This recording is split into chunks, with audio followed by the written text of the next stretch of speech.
ಇನ್ನು ಇದೇ ವಿಚಾರಕ್ಕೆ ಸಂಬಂಧಪಟ್ಟಂತೆ ವಿಪಕ್ಷ ನಾಯಕ ಆರ್ ಅಶೋಕ್ ಅವರು ಕೂಡ ಮಾತನಾಡಿದ್ದಾರೆ. ಜಿಲ್ಲಾಡಳಿತ ಅನುಮತಿ ನೀಡಿರುವುದಕ್ಕೆ ಬಹಳ ಖುಷಿ ಇದೆ.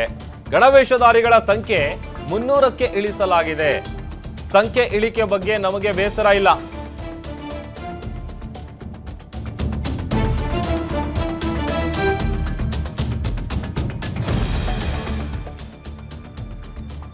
ಅಶೋಕ್ ಪಾಟೀಲ್ ಅವರು ಕೊಟ್ಟಿರುವಂತಹ ರಿಯಾಕ್ಷನ್ ಇದು.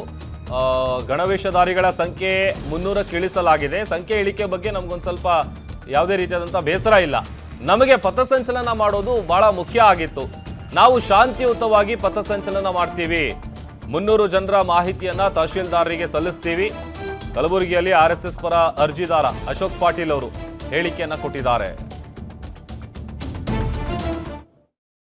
ನಡೀಲಿಕ್ಕೆ ಅದೇ ರೀತಿ ಇವತ್ತು ಜಿಲ್ಲಾ ಆಡಳಿತ ನಮಗೆ 16ನೇ ತಾರೀಕಿಗೆ ಮಧ್ಯಾಹ್ನ 2:30ರಿಂದ 5:30ವರೆಗೆ 5:45ರವರೆಗೆ ನಡೀಲಿಕ್ಕೆ ನಮಗೆ ಅನುಮತಿ ಕೊಟ್ಟಿದೆ.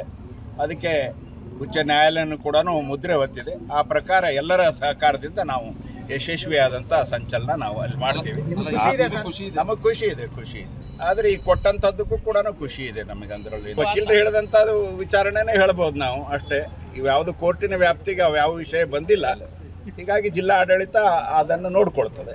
ನಮಗೆ ಸಂಚಲನ ಮಾಡೋ ದೃಷ್ಟಿಯಿಂದ ಅವರೇನು ಅನುಮತಿ ಕೊಟ್ಟಿದ್ದಾರೆ ಅದೇ ರೀತಿ ಬೇಕಾಗುವಂಥ ಎಲ್ಲ ಭದ್ರತೆ, ರಕ್ಷಣೆ, ಗೌರವ ಎಲ್ಲವೂ ಕೊಡ್ತದೆ ಅಂತ ನಮಗೆ ವಿಶ್ವಾಸ ಇದೆ.